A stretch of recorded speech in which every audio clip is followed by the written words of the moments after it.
ایک بات یہ کہی صحابہ کی جماعت نے کہ ہمارا مزاج یہ ہے، ایک صفت ہمارے اندر یہ ہے کہ اگر ہمارے دشمن پر کوئی مصیبت آتی ہے تو ہم اس سے خوش نہیں ہوتے، کہ ہمارے دشمن پر کوئی مصیبت آتی ہے ہم خوش نہیں ہوتے۔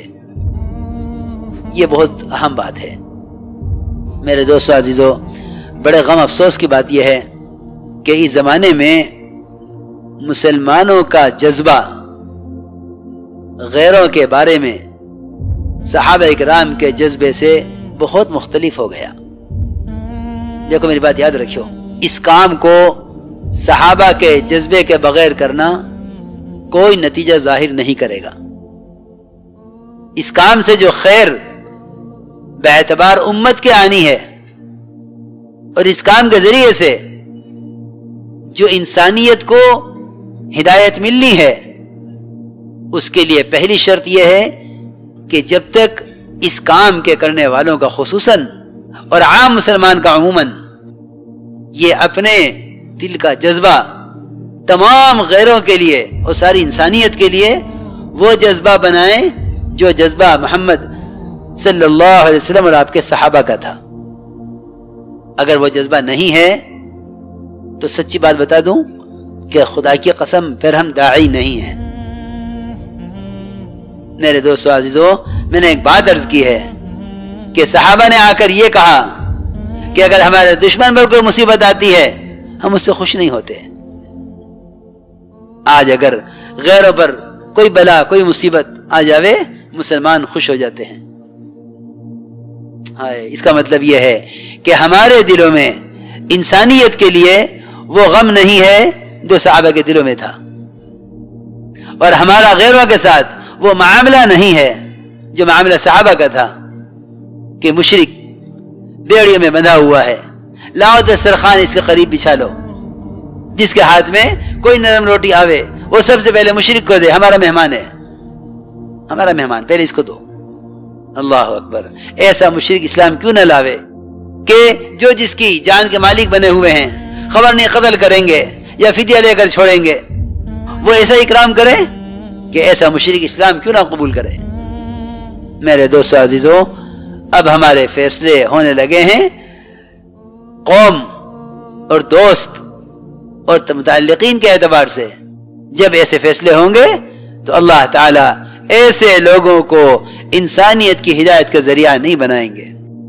حاکم بنتے ہو اس شرط پر حاکم بنائیں گے جو ہم کہیں گے وہ کرنا ہوگا، قاضی بنتے ہو تو اس شرط پر قاضی بنائیں گے جو ہم کہیں گے وہ کرنا ہوگا۔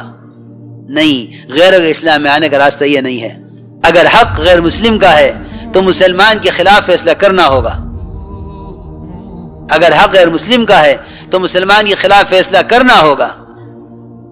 اگر نجات چاہتے ہو دیکھو تو صحیح، حضرت علی رضی اللہ تعالیٰ عنہ کا جھگڑا ایک غیر مسلم سے، یہودی سے۔ یہودی کہتا ہے زرہ میری ہے، حضرت علی فرماتے ہیں میری ہے، چلو قاضی کے پاس۔ قاضی کے پاس گئے، قاضی شریح وہ حضرت علی کو دیکھ کے کھڑے ہو گئے، امیر المومنین آپ کیسے؟ تشریف لائیے، کیا حکم ہے، کیا خدمت ہے؟ سوچتا ہوگا یہودی تو یہاں کہاں پھنس گیا، ان کا بنایا ہوا قاضی ہے، ان کی خدمت کے لیے کھڑا ہو گیا ہے، اب تیرے حق میں کیا فیصلہ ہوگا؟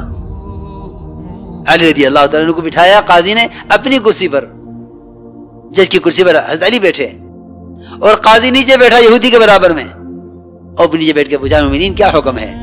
فرمایا زرہ میری ہے، اور حضرت علی جھوٹ نہیں بول سکتے، زرہ میری ہے۔ قاضی نے کہا گواہ بتائیے، کہ گواہ میرا بیٹا حسن گواہی دے گا۔ میں خبر نہیں کہ یہ جنت کے جوانوں کا سردار ہے کہ ہاں وہ سب ٹھیک ہے، لیکن آپ کے بیٹے کی گواہی آپ کے حق میں معتبر نہیں ہے، ہم نے آپ کے بڑوں سے یہی سنا ہے۔ فرمایا میرا غلام گواہی دے گا، قمبر۔ قاضی نے کہا کہ اکیلے غلام کی گواہی معتبر نہیں ہے۔ جی ہاں، یہودی اور قاضی ساتھ بیٹھے ہوئے ہیں نیچے زمین پر، امیر المومنین جج کی کرسی پر بیٹھے ہوئے ہیں۔ اتنے بڑا اعزاز دے کر بھی قاضی نے فیصلہ یہ کیا کہ امیر المومنین زرہ آپ کو نہیں مل سکتی، زرہ یہودی کی ہے۔ اس لیے میرے دوستو عزیزو، میں یہ عرض کر رہا ہوں کہ جب تک اس کام کے کرنے والوں کا خصوصاً اور عام مسلمان کا عموماً اس کام کے کرنے میں مزاج صحابہ نہیں ہوگا کہ غیروں کے لیے کتنی وسعتیں تھیں.